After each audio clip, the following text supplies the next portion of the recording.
So today we're looking at a hand-assisted ball of the foot squat, okay?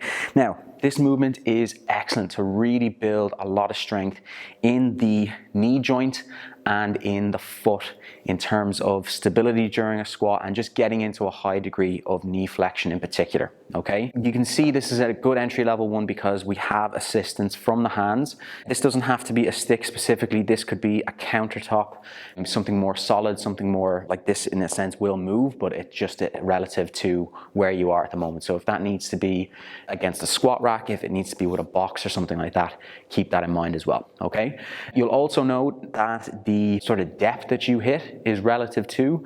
So if you find that you're someone who is struggling to achieve high degree of knee flexion, you're certainly assisting and probably putting more weight into your hands so that you're not kind of supporting as much weight in your knees, but you're also going to find probably the depth is going to need to be reduced a little bit as well. So over time, you're sort of trying to expose yourself to a little bit more depth and really trying to work on the position.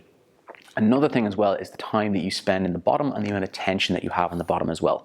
So it's not like we're specifically trying to restrict the movement by creating tons of tension in the bottom position, but we're also trying to stay consciously active as well and not completely and entirely relax. Sometimes we find that that might be the block and we really just have to relax and exhale. But when we then go to drive, we don't want any sort of like big jumps in momentum. We want to create a little bit of tension in the body first, almost isometrically, and then contract out of the bottom position, making sure that we're in full control when we find ourselves in that position, okay? So I'll show you from sort of a side view here first. We'll show you sort of different angles and stuff like that. Basically, I can almost do it where I'm completely and entirely holding onto the stick here. As I said, if you need to support yourself a little bit more, you can. Even from a front view here, you can see that I'm going to sort of slightly angle my feet out just a little bit. I'm not kind of completely straight in, just angled out a fraction. I can go a little bit wider, a little bit narrower, really finding a comfortable sort of distance for you is the aim. My torso is going to stay pretty upright as well. I'm going to do my best to sort of not lean forward as much with my head towards the stick. And then from here, pretty much I take my heels off the ground, I come up onto the balls of the feet, and then very slowly I'm just going to take my time trying to let my knees drive forward and trying to just sit my bum straight down onto my heels. Okay, from here, I create, as I said, a little bit of tension. I drive back up and I make sure that really all of the effort is coming from the legs and I have the hands there on the stick or on something in front of me to sort of help me if I need to add a little bit more tension in a particular area. Okay, so same again, I take it nice and slow and control on the way down, certainly not bouncing or anything like that, really allowing the knees to drive forward, drive out of it again. You're going to feel the quads, you're going to feel the glutes, you're going to feel everything, even into the ankle and everything like that in terms of stabilization and in terms of the contraction as well. So as I said, a few things that we can manipulate as always.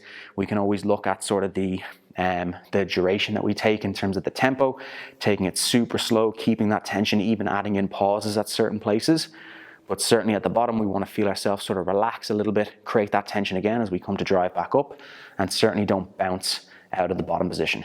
Taking our time once again, really finding ourselves, sort of supporting ourselves a lot into sort of big toe extension into the ankles, into the feet, and then same again as we come back out.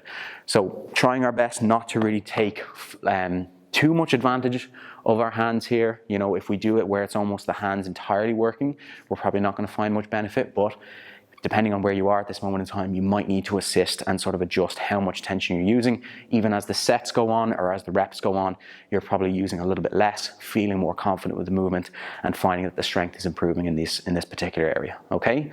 So that was a hand-assisted ball of the foot squat. If you have any questions on any of the sort of key teaching points of that movement, be sure to let me know in the comment section. Like the video, share it if you think someone is going to find some value in it, and be sure to subscribe to the page if you want to see more videos like this regularly. All right, all the best. I'll see you soon.